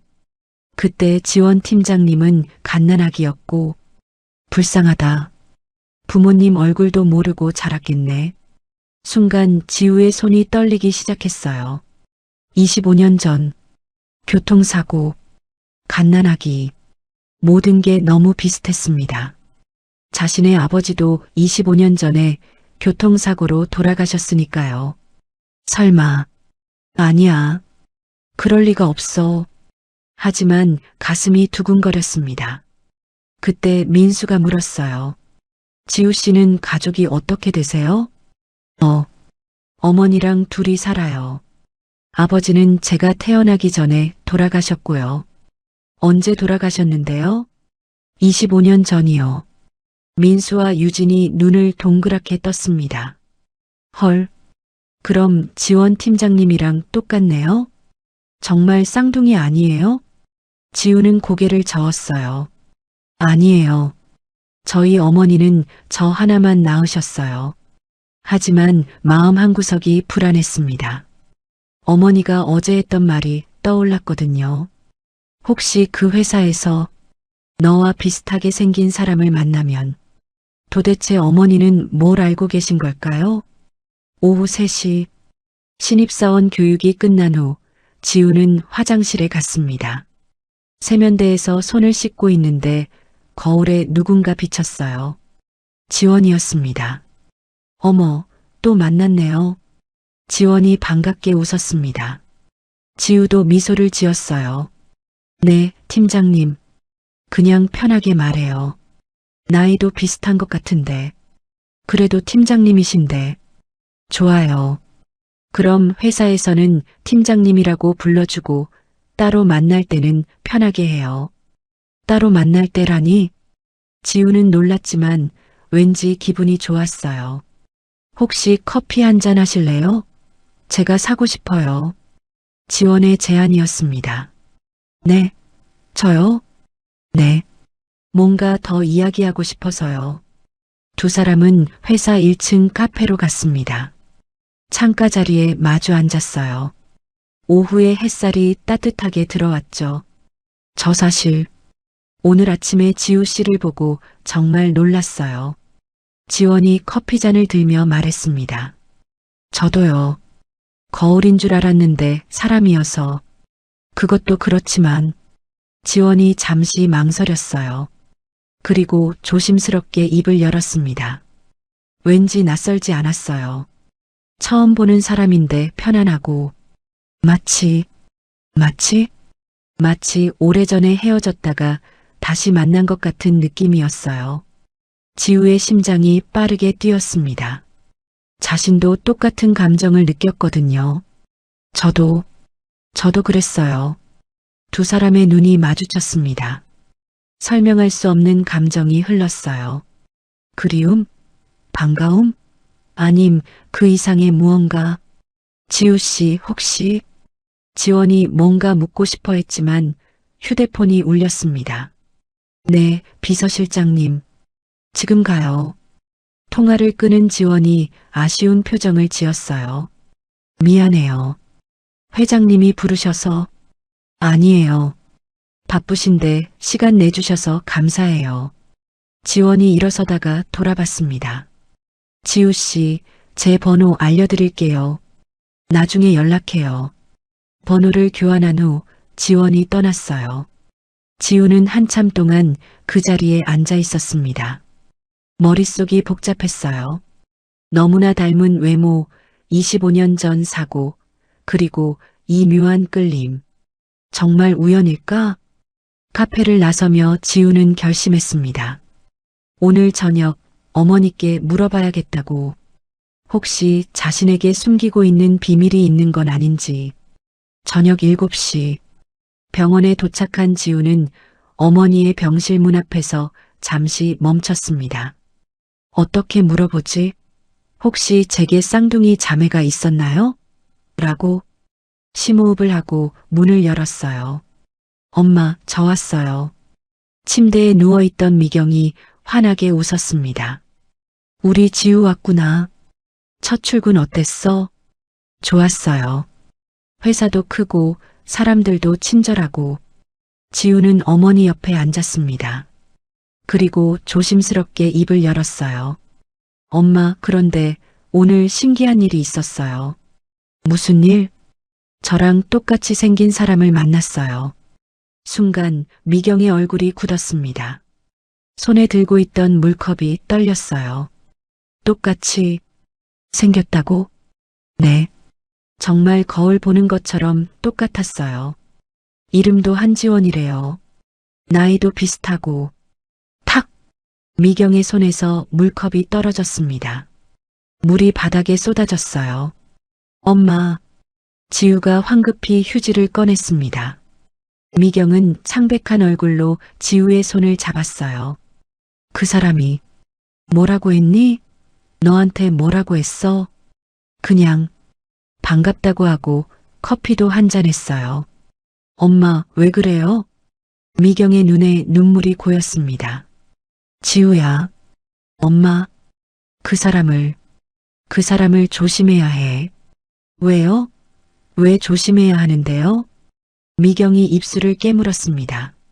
무언가 말하고 싶어 했지만 결국 고개를 저었어요. 아니야. 아무것도 아니야. 엄마가 너무 예민했나 봐. 하지만 지우는 알 수 있었습니다. 어머니가 무언가를 숨기고 있다는 것을, 그리고 그것이 한지원과 관련이 있다는 것을. 병실을 나오며 지우는 주먹을 꽉 쥐었습니다. 진실을 알아내고 말 거야. 나와 한지원 팀장님 사이에 무슨 일이 있었는지. 운명의 실타래가 조금씩 풀리기 시작했습니다. 다음 날 새벽 5시, 한성준 회장은 잠을 이루지 못했습니다. 침대에 누워 천장을 바라보다가 결국 일어나 서재로 향했어요. 책상 서랍에서 낡은 사진첩을 꺼냈습니다. 준서야, 25년 전 아들의 결혼 사진이 있었어요. 행복하게 웃고 있는 아들과 며느리, 그리고 갓 태어난 쌍둥이 손녀들. 회장의 손이 떨렸습니다. 한지우라는 아이가 정말 내 딸이 맞다면. 그는 전화기를 들었어요. 새벽이었지만 망설이지 않았습니다. 김비서, 나야. 지금 당장 집으로 와. 30분 후 김태섭 비서실장이 도착했습니다. 회장님, 무슨 일이십니까? 극비 임무를 맡길 거야. 성주는 봉투를 건넸어요. 한지우라는 신입사원과 우리 지원이의 DNA 검사를 해. 아무도 모르게. 네. DNA 검사요? 내일 신입사원 건강검진이 있을 거야. 그때 의사를 매수해서 혈액 샘플을 확보해. 비서실장의 눈이 커졌습니다.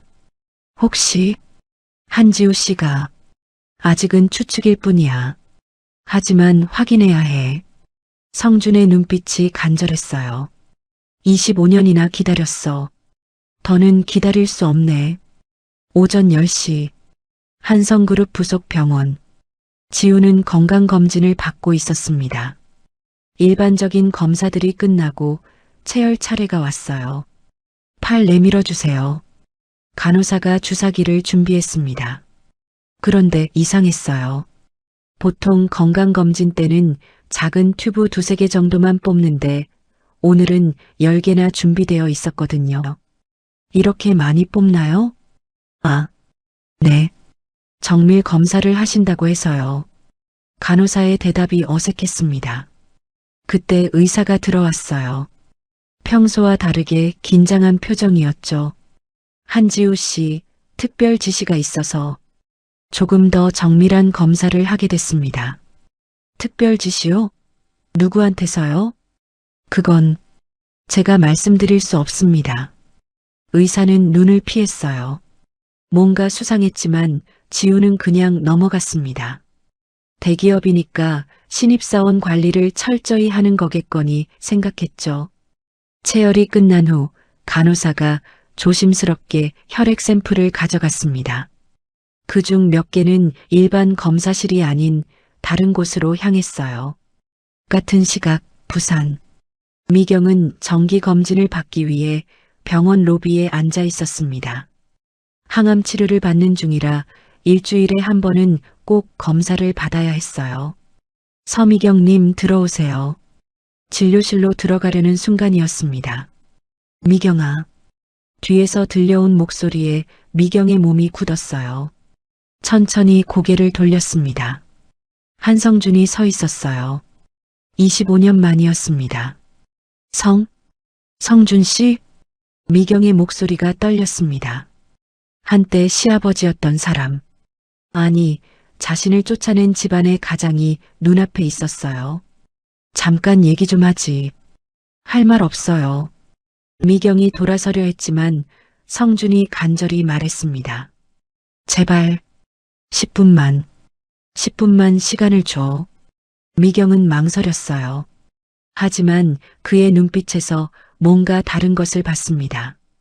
25년 전의 차가움이 아닌 후회와 그리움이 가득한 눈빛이었죠. 병원 카페. 두 사람은 구석 자리에 마주 앉았습니다. 많이 아픈가 봐. 성준이 미경의 야윈 얼굴을 바라보며 말했어요. 5년째 암 투병 중이에요. 걱정할 것까지는 없어요. 치료비는 제 일이에요. 미경의 목소리가 차가웠습니다. 잠시 침묵이 흘렀어요. 성준이 떨리는 손으로 커피잔을 들었습니다.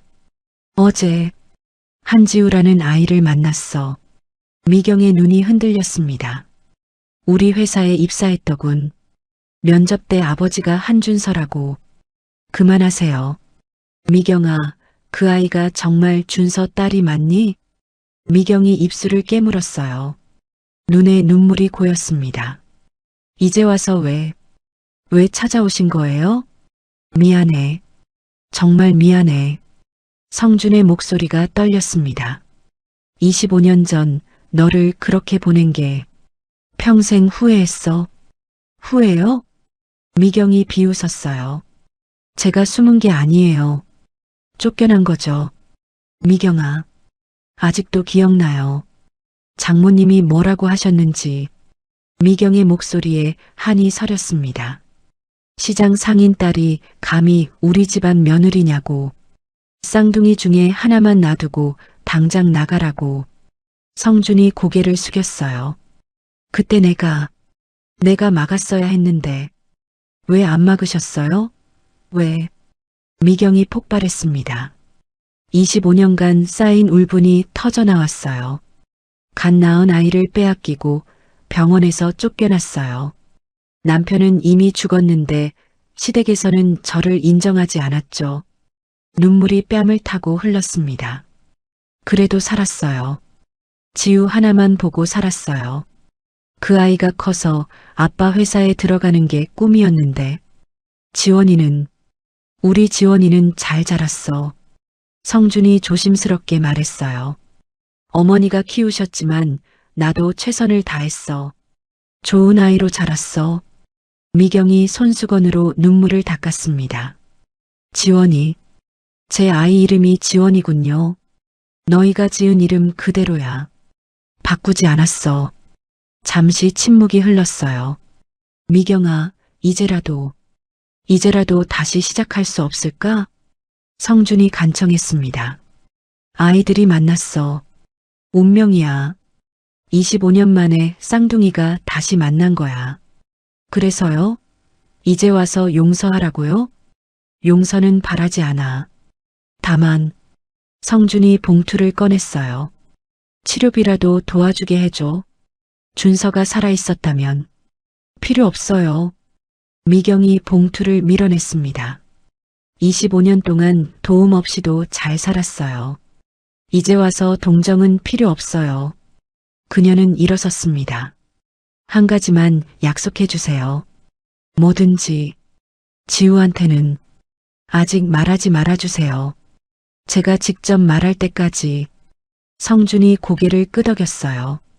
그래, 내가 원하는 대로 하겠어.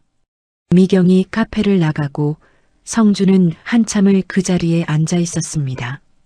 휴대폰이 울렸어요. 회장님, 김태섭입니다. DNA 검사를 의뢰했습니다. 일주일 후에 결과가 나온다고 합니다. 알았네. 전화를 끊고 성준은 창밖을 바라봤습니다.